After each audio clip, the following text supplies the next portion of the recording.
Hi, today is Monday, June 8th. Welcome back. Today is the day both St. Joseph Morello and St. John the Evangelist begins to have public masses. It has been a long time coming, and it might feel a little strange at first, and many of you may not feel ready to come back just yet.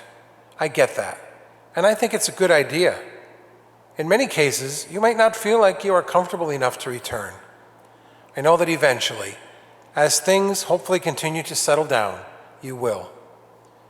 As frequently happens, the daily readings really prove to be such a help in praying our way through the day. They often address what is going on in our lives and in the life of our community and world. Today is no exception. Elijah in the first reading is reminded that God has taken care of his people and will continue to care for them. Help comes from God, and sometimes we need to be reminded of that. Psalm 121 reminds us that we look to the mountain from where God's help comes. He is our guardian and our shade. The Lord guards us from all evil. He guards our coming and our going. It gives us great consolation and peace to be reminded of that. The road to faithfulness in all things, however, is not an easy one. It will challenge us to speak up and respond against tyrants and those who use their power in other ways than God's. The Beatitudes remind us that the blessings of God fall upon those whose lives may not seem perfect, but are faithful. Speaking the truth is not always met with praise. Doing the right thing will probably always remain suspect to some.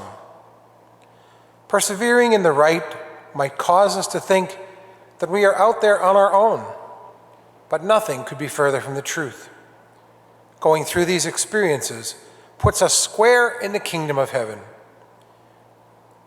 Many people have found themselves ridiculed or hated for the position they take up. Take heart in the fact that Bishop Fulton J. Sheen used to like to use this quote: "Right will always be right, even if everyone says it's wrong. And wrong will always be wrong, even if everyone says it's right."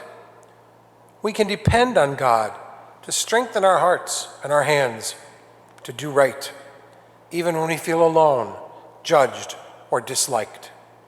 It is precisely then that we must rely on God and derive our strength from Him. If you would like to access the daily readings for your own personal spirituality on your cell phone, look up the USCCB website, and you can find a way to navigate to have the daily Mass readings come right to your phone.